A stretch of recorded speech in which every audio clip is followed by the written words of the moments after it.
Myself, Milan Patel, Assistant Professor at LG Institute of Engineering and Technology.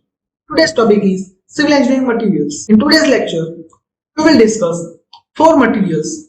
First is epoxy, second is fly ash, third is steel slag, and the last is copper slag. Okay? So without wasting much time, let's begin with epoxy. In this material, first we will discuss what is epoxy, then various properties of epoxy, and lastly we will discuss the uses of epoxy. Okay, let's start with what is epoxy. Epoxy is the combination of resin and hardener. You can clearly see the resin and hardener. Epoxy is one type of polymer material. Polymerization process takes place when two materials, resin and hardener, come in contact by thoroughly mixing. Okay? The properties of epoxy comes from a resin material. Okay? While hardener is a curing agent which converts resin from liquid state to the solid state. Okay? When epoxy resin and epoxy hardener is mixed, okay, it is first in the liquid form. Then, if we mix together, it is converted from liquid into the gel form. After that, it is converted into soft solid form, and by the time it is converted into hard solid material. Okay, this is how epoxy resin and epoxy hardener are converted from their original state to the hard solid state. Okay, that's all about epoxy. Now let's discuss its properties. It has good mechanical strength, chemical resistance, it is easy of working. It has excellent binding agent. Okay, it is mixed just prior to application. It has low viscosity. Okay, these are the various properties of epoxy. Now let's discuss its uses. Where this epoxy can be used. It is used to make laminated woods for decks, walls, roofs, etc. Okay, it is used to make durable outer coating as well as sealer for concrete floors. It is used in high performance and decorative flooring. Okay. Water-based epoxy paint dry quickly and provides tough and protective coating in the walls. Okay. So it can also be used in the paint also. Okay. It is used in plumbing as a bonding adhesive. Okay. Waterproof epoxy coating is used to protect structures from corrosion. Okay.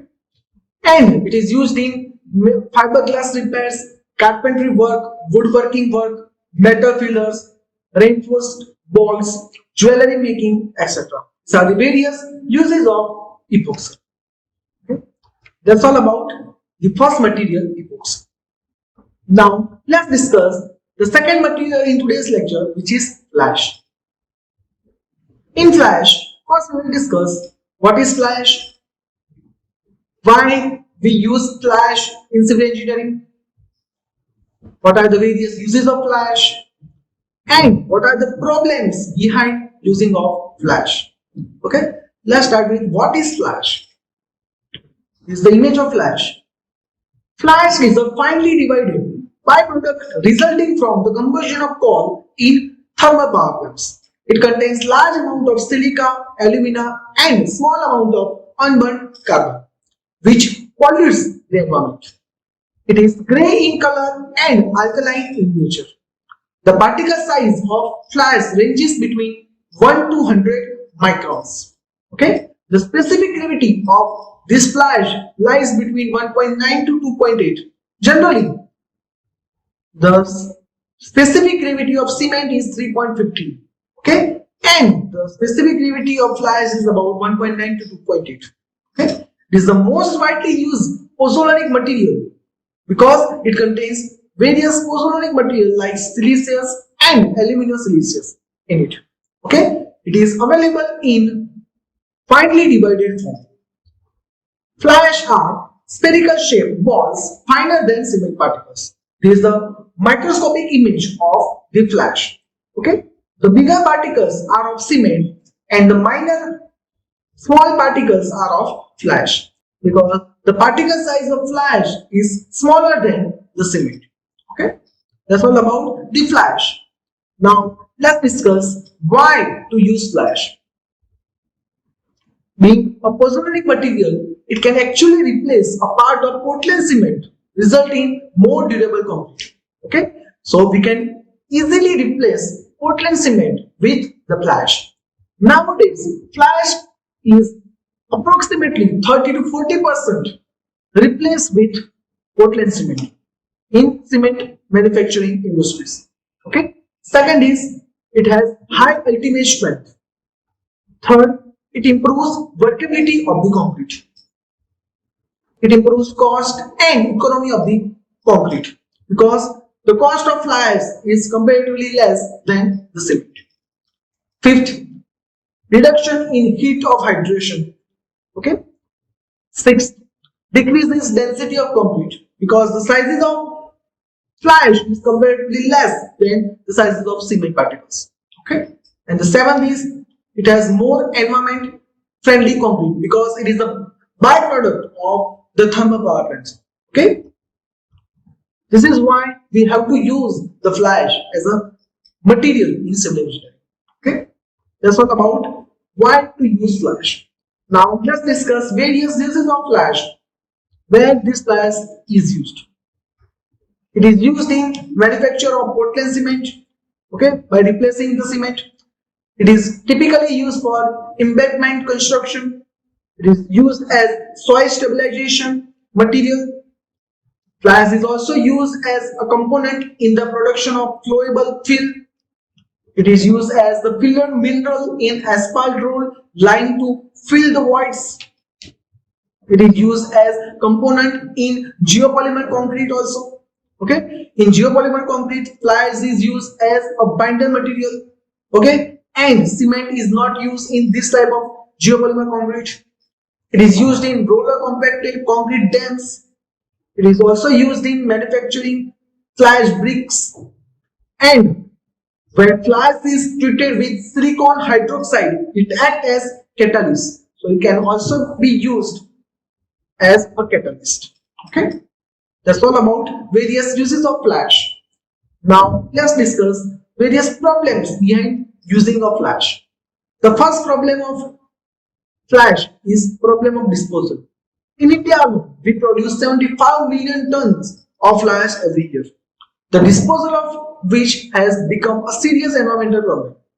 The effective use of fly ash in concrete making is therefore attracting serious consideration of concrete technologies and government departments. Okay, so the problem of disposal is there where there is no use of fly ash. Okay, second is slower shrinking. Okay, third is seasonal limitation. Fourth is increased need of air entering admixtures. So to make the concrete with the help of fly ash, we have to add air entering admixtures into it. Okay, to make the concrete workable. And the last is increase of salt scaling produced by using high proportion of fly ash. These are the 5 problems of using fly ash. Okay, that's all about the material fly ash. Now let's discuss the third material in today's lecture, which is steel slag, in which first we will discuss what is steel slag, second is how to produce steel slag or production process of steel slag, types of steel slag, and various uses of steel slag. Let's start with what is steel slag. This is the image of steel slag. Steel slag is a byproduct of molten iron processing, and different type of steel slag are formed depending on specific type or grade of steel and the furnace used during steel production. So it is mainly the byproduct of steel industries. Steel slag is an industrial byproduct obtained from steel manufacturing industries. It is produced in large quantities during steel making operations that use electric arc furnaces. Okay, steel slag can also be produced by smelting iron ore in a basic oxygen furnace. Okay, the color of this steel slag is of white.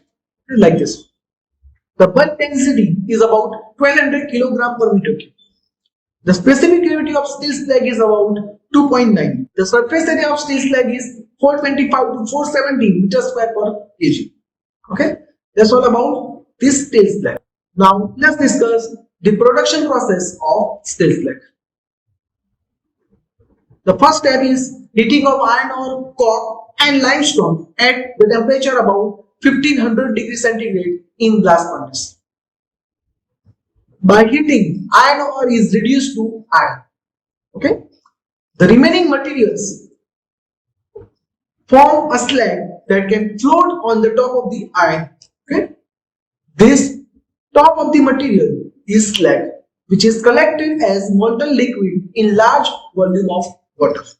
Okay, it produces granules when this form of slag is dumped into the water. Okay, these granules having size less than 5 mm in diameter.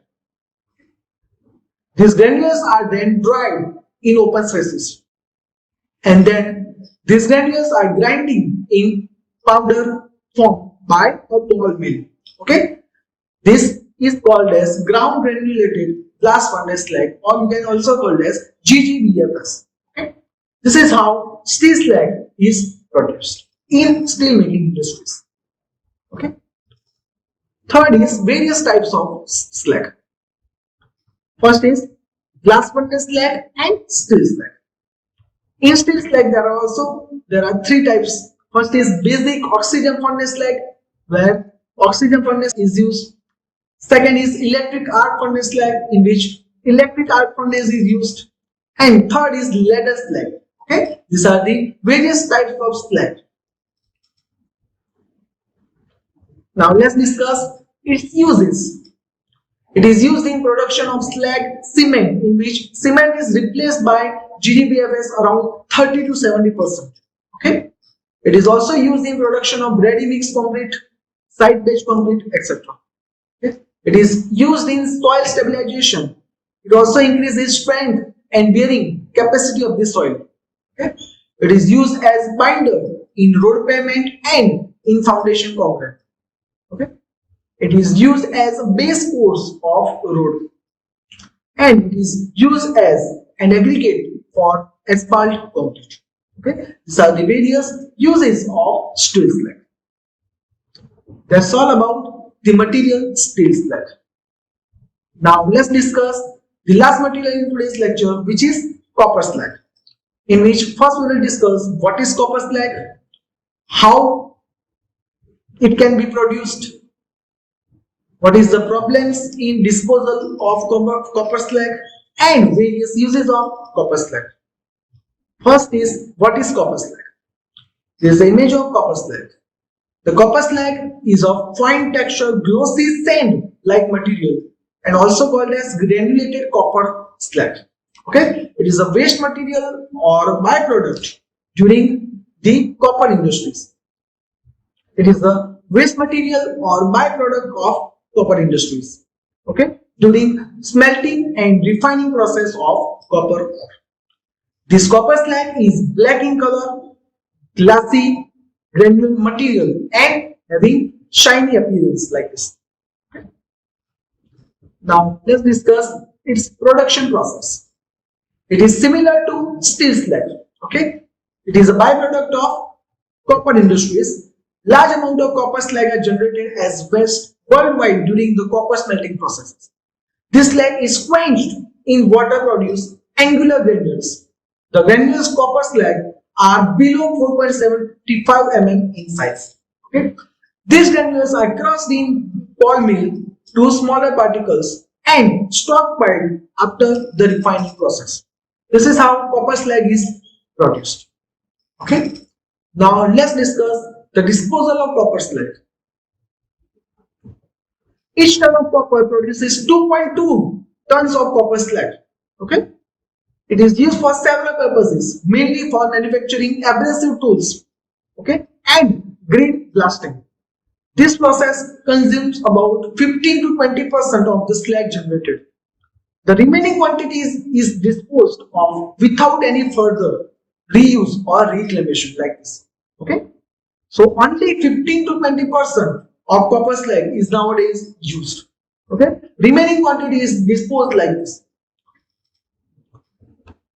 What are the uses of copper slag nowadays? First is it is used in manufacturing cement clinkers. It is also used as a pozzolan material in ordinary Portland cements. So you can easily mix with cement.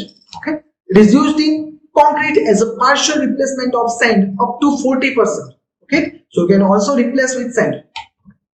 It is used for surface blast cleaning because this is an abrasive material. Can reduces the dust in the machineries.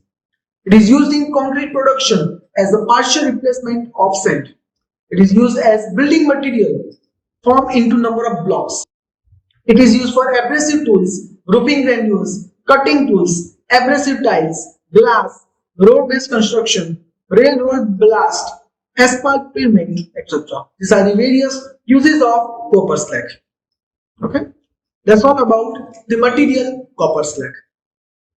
I hope you all understand what is epoxy, fly ash, steel slag, copper slag, their properties and their uses.